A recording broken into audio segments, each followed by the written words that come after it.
Good morning students, welcome back in our online classes. We are discussing air around us. Before this class, we have discussed about the composition of air, and now today we will discuss on activity to show that air is a mixture of gases. हम लोग बात कर चुके हैं कि air जो है वो mixture है gases का, तो इसको हम prove कैसे करेंगे? So in this class, we are going to prove that air is a mixture of gas. For this, we will go through an activity. तो इस एक्टिविटी में हमको क्या करना है, ध्यान दीजिए. First of all we take a truck. हम एक ट्रक ले लेंगे, बर्तन ले लेंगे और क्या करेंगे, उसमें हम पानी रख देंगे. Fix a candle on the gas jar stand, और इस पर आप स्टैंड लगा देंगे. जैसे आपने देखा, आपने फिगर ए में देख रहे हैं आपने कैसे लगाया है. फिर half the truck with water, इसमें हम आधे में पानी भर देंगे. Dissolve some caustic soda, sodium hydroxide, in this water to form caustic soda solution. हमें क्या करना है, इसमें caustic soda जिसे हम सोडियम हाइड्रोक्साइड भी बोलते हैं वो मिला देंगे. इसके अलावा हम कुछ इसमें इंक की बूंदें मिला देंगे. इसके अलावा क्या करेंगे हम, to start activity we light the candle with a match stick. अब हम मोमबत्ती को जला देंगे और इसके बाद उसमें हम एक कवर लगा देंगे उल्टा करके, ताकि उसकी सप्लाई एयर की बंद हो जाए. After short time the candle stops burning and water rises up in the gas jar to certain level.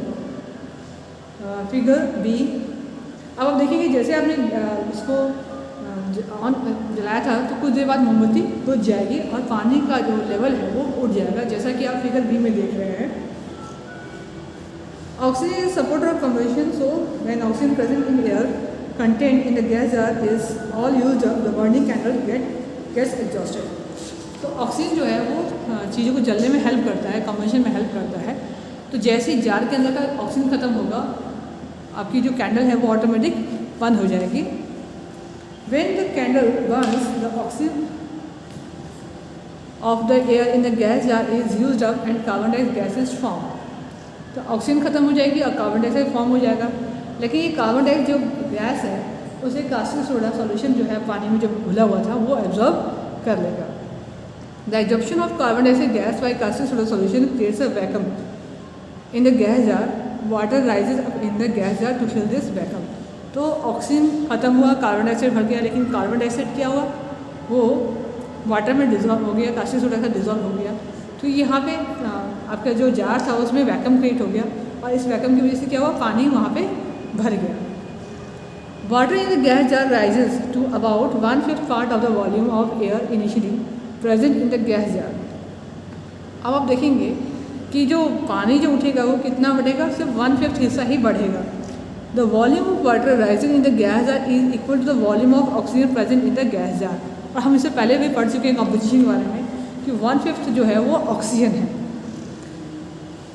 तो the volume of rising in the gas jar is equal to the volume of oxygen present in the air in gas jar. From this we conclude that about 1/5 of air is oxygen. तो इस तरह से हमने proof कर दिया कि जो 1/5 जो हिस्सा है वो ऑक्सीजन का है. The major part of air which is not used up by a burning candle and remains behind in the jar is nitrogen. तो स्टूडेंट्स आपने ये जान लिया कि जो बाकी रेस्ट पार्ट है, 4/5 हिस्सा जो है हमारे एयर कंपोजिशन का वो नाइट्रोजन गैस है, क्योंकि कार्बन डाइऑक्साइड तो आपकी वाटर में डिसॉल्व हो चुकी है और 1/4 हिस्सा जो था वो आपका ऑक्सीजन था जो ख़त्म हो चुका है, वहाँ इसका स्पेस अब वाटर ले चुका है. यानी अब बचा जो 4/5 हिस्सा जो है वो आपका नाइट्रोजन गैस है. Since water does not rise in the remaining 4/5 part of the gas jar in this activity it shows that about 4/5 part of the air is nitrogen. अगर इसमें नाइट्रोजन ना होता तो पूरा हमारा जो ये जार था वो पानी से भर गया होता, लेकिन नहीं भरा है, उतना ही नहीं भरा जितना कि इसमें ऑक्सीजन था. यानी ये 1/5 पार्ट जो ऑक्सीजन का था वो तो खाली हो चुका है, वहाँ पे पानी चला गया. बाकी 4/5 हिस्सा जो है वो आपका नाइट्रोजन है. और ये इस बात को प्रूफ करता है कि हमारे एटमॉस्फेयर में भी जो 4/5 हिस्सा जो है वो नाइट्रोजन का है और 1/4 हिस्सा हमारा ऑक्सीजन का है. तो आप इस एक्टिविटी से ये बात को समझ गए होंगे. तो चलिए हम जानते हैं नाइट्रोजन के कुछ फीचर्स के बारे में. नाइट्रोजन जो है ये कलरलेस, टेस्टलेस और ऑडरलेस गैस है. and it can slightly soluble in water. Now, dear students, this gas is slightly soluble in water. Nitrogen थोड़ा बहुत पानी में घुलता है. It is not essential for breathing, और इसका हमारे सांस लेने देने से कोई इफेक्ट नहीं पड़ता है. ना तो ये जलने में हेल्प करता है, ना ये जलता है. तो नाइट्रोजन जैसे ऑक्सीजन आपको पता है ये जलने में हेल्प करता है, लेकिन नाइट्रोजन ना जलता है ना जलाने में हेल्प करता है. Nitrogen is very unreactive gas. ये अनरिएक्टिव गैस है, ज़्यादा किसी से रिएक्ट नहीं करता है. In this respect nitrogen is just the opposite of oxygen. तो हम कह सकते हैं कि ये ऑक्सीजन के अपोजिट है. ऑक्सीजन क्या है, बहुत ही रिएक्टिव गैस है, जबकि नाइट्रोजन रिएक्टिव नहीं है. Nitrogen gas present in air is important for living things.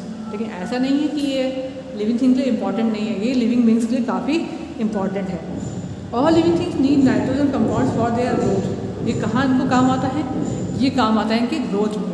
चाहे एनिमल्स हो, हम ह्यूमन बींग्स हो, चाहे हमारे ट्रीज हो, प्लांट्स हो, इन सभी को नाइट्रोजन की आवश्यकता है.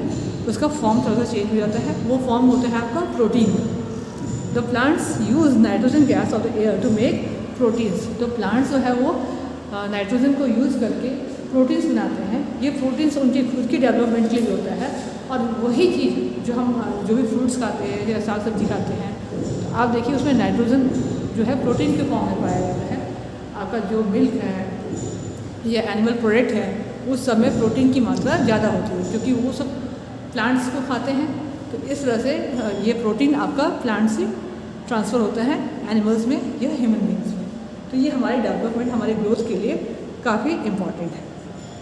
This nitrogen is use by plants to make proteins. तो हम इस तरह से कह सकते हैं कि नाइट्रोजन जो है वो प्लांट्स को प्रोटीन बनाने में काफ़ी हेल्प करता है. तो हमने अब नाइट्रोजन के फीचर्स को जाना. चलिए we should now we just move to know about oxygen. Oxygen का क्या फीचर्स होता है. Oxygen is just like same like nitrogen. It is colourless, tasteless and odourless. अगर हम कलरलेस, टेस्टलेस, ऑर्डरलेस की बात करें तो ये नाइट्रोजन की तरह ही है. दोनों का फीचर सेम है. यहाँ पे ये दोनों ही गैस जो है वो कलरलेस हैं, टेस्टलेस हैं और ऑर्डरलेस है. Oxygen gas is slightly soluble in water. Nitrogen की तरह ऑक्सीजन भी थोड़ा बहुत पानी में घुलता है. But oxygen gas is essential for breathing, respiration. लेकिन नाइट्रोजन से यहाँ पे आके ये अलग हो जाता है. ऑक्सीजन आपका रेस्पिरेशन के लिए बहुत ही इम्पॉर्टेंट है. आप बिना खाना खाए, बिना पानी पिए कुछ समय बिता सकते हैं, लेकिन ऑक्सीजन के बिना आप ज़्यादा समय नहीं बिता सकते हैं. आपको ऑक्सीजन चाहिए ही चाहिए. यानी हम बिना ऑक्सीजन के ज़िंदा नहीं रह सकते हैं. तो हम कह सकते हैं कि it is very important for living things. ये हमारे लिविंग थिंग्स के लिए बहुत ही इंपॉर्टेंट है. All living things need oxygen of air for breathing. जितने भी लिविंग थिंग्स हैं उन्हें हमारे एयर से ऑक्सीजन लेना ही होता है सांस लेने के लिए. Oxygen gas does not burn itself but it allows other things to burn in it. अब ऑक्सीजन क्या है, वो खुद तो नहीं जलता है, लेकिन ये चीज़ों को जलाने में काफ़ी हेल्पफुल है. So oxygen is supporter of burning और सपोर्टर ऑफ कंबशन. तो हम कह सकते हैं कि ऑक्सीजन क्या है, वो बर्निंग का सपोर्टर है. दस ऑक्सीजन और air is also necessary for the process of burning of fuels. तो हम कह सकते हैं कि ऑक्सीजन क्या है, कोई जलने में हेल्प करता है, तो ये आपको कंबशन के लिए या किसी फ्यूल के जलने के लिए हेल्पफुल है. यानी अगर आप ऑक्सीजन सप्लाई नहीं करेंगे तो चीज़ें नहीं जलेंगी. जैसे हमने अभी इस एक्टिविटी में देखा कि कैंडल तब तक जला जब तक कि उसमें ऑक्सीजन था, लेकिन जैसे ही ऑक्सीजन ख़त्म हुआ जार में से तो जो कैंडल था वो ऑटोमेटिक बंद हो गया. इसका मतलब जब तक ऑक्सीजन मिलेगा चीज़ें जलेंगी, क्योंकि ऑक्सीजन जलने में सपोर्ट करता है. तो आप देखिए जितने भी फ्यूल हैं, जैसे वो वुड हो गया, चाहे कोल हो गया, केरोसिन, पेट्रोल, एलपीजी, इन सब को जलने के लिए ऑक्सीजन की आवश्यकता होगी. दस oxygen supports life and combustion. तो हम कह सकते हैं कि ऑक्सीजन जो है वो आपको लाइफ के लिए भी सपोर्टिव है और साथ साथ चीज़ों को जलने में भी ये सपोर्टिव होता है. तो students, that is enough for today. आज के लिए इतना काफ़ी है. You will get this video and you will get your homework also. Till then, bye bye. Stay at home and be careful.